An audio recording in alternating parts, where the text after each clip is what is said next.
Hello, and welcome to the CANOO virtual media session. My name is Agnes Gomez-Koizumi, and I am the Vice President of Communications at CANOO. So today, we have a really special treat for you. In fact, I'm so excited because we are going to be unveiling for the first time ever our pickup truck.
For many different use cases, we designed from the inside out and then the outside in. This is for America. This is what built America anyways. We wanted to do something that was fully drive-by-wire, brake-by-wire, harmonized systems, and shed 35% of the parts. And in order to do that, you got to get rid of steering column, shock tower, struts. You got to change everything, right? So this is a pure design, and of course, you know, that's how you get so much cubic feet. This is the size of a small pickup and has the payload of a full size. We wanted to have a masculine look as well as a sleek and sexy design, and it be totally different on the utilization of space. This is amazing. I didn't know what I was going to see today, but I can tell you I'm blown away. That was our dream, to make sure that we had a vehicle that brought a truck to the market that just really shocked people, just from the visual and then to the functional.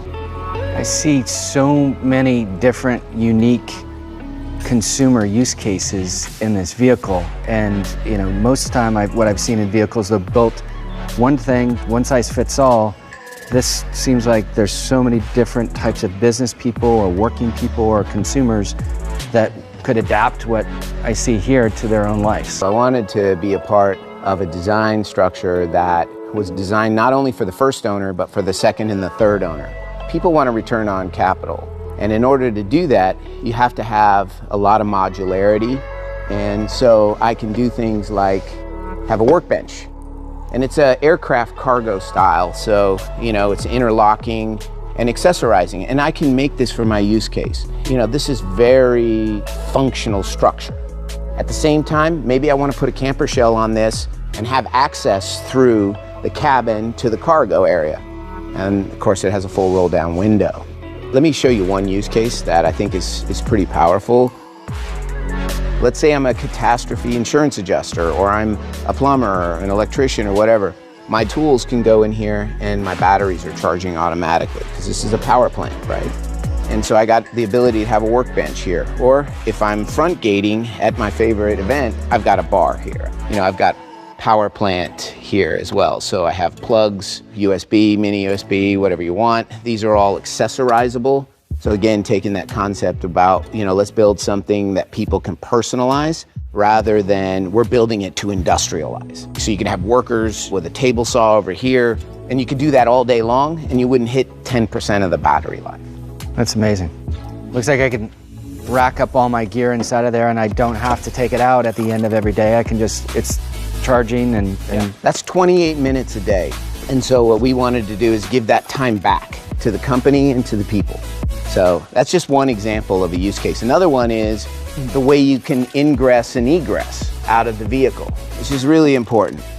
Can I grab a seat? Yeah, please sit in it.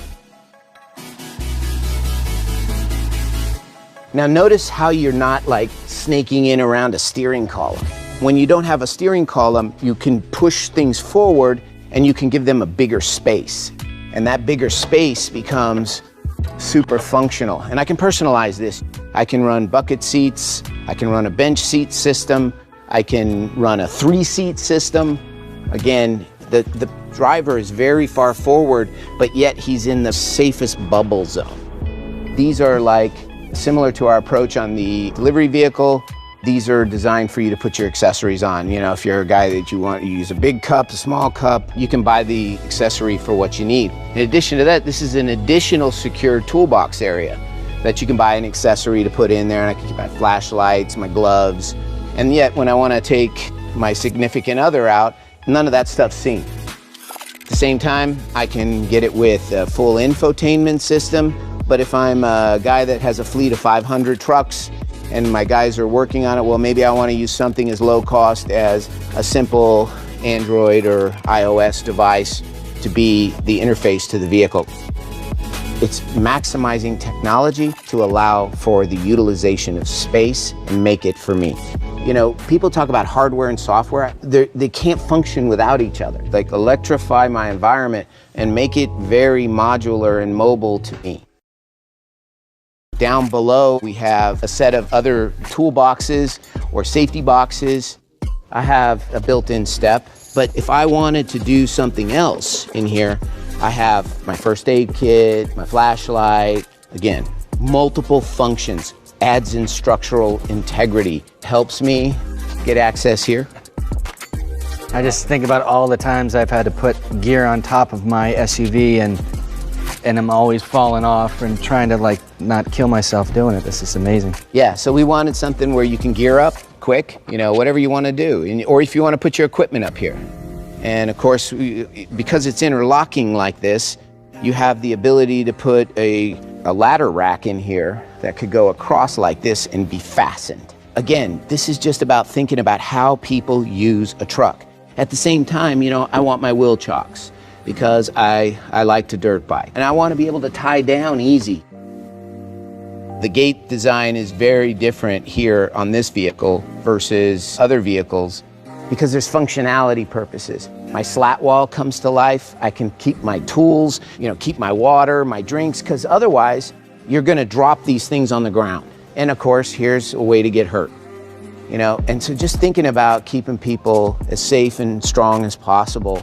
But let's just say I got to go pick up, you know, a sheet of plywood. Well, now I need an 8-foot bed, but I wanted a 6-foot bed price. And so what did we do? We have it so that you can take this and I now have an 8-foot bed. And then of course I want to go back down to a 6-foot bed, just put it away and off I go. You know, I'm back to work. You know, we put as much thought into this truck bed that most people put into an entire car. We want to be clear, when the working person sees this, they go, I can have a better quality of life with this vehicle and I can get a return on capital. And every one of these areas is a space to create a return on capital, which is why we spend so much money to develop the most intelligent bed. Everything has multiple purposes, so the battery pack is designed to be upgraded, replaced, repaired. They're all separate cells, so you have massive amounts of redundancy. You can run this thing all day long and still go home at 35, 40% power and plug it in and do a rapid charge. Could you imagine you just went through this Texas weather storm and you need power, you need electricity, boom, you got it. You can run it with one motor and one guy can pick it up. So take a V8 engine, you know, it's 600 plus pounds. This thing is sub 200. It's got 300 horsepower, nearly 300 pounds of torque, and I can put 2 of them in there. So we're thinking about things that most designers and engineers just don't think about. Why? Because they don't work a truck. They don't make their living. They don't put their kids through college with their truck. We do.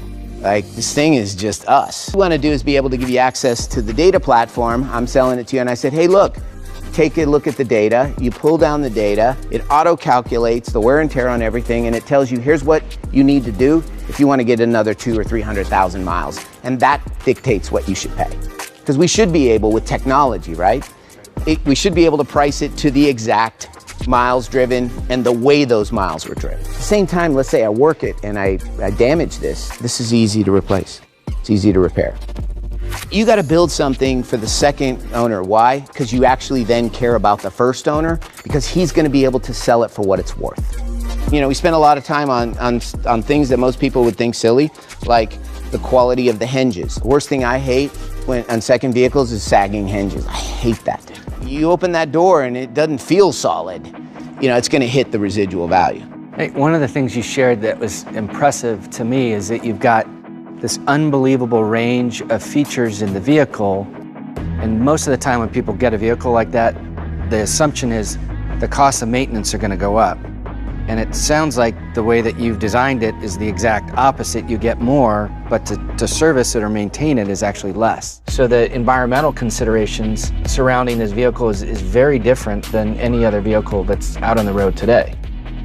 So what do you think?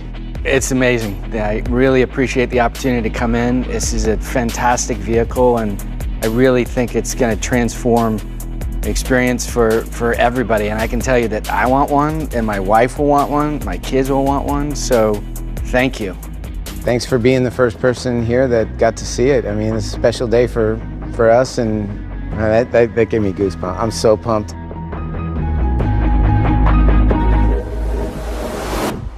Welcome to the Carwstar channel. If you don't subscribe here on the channel and leave your like.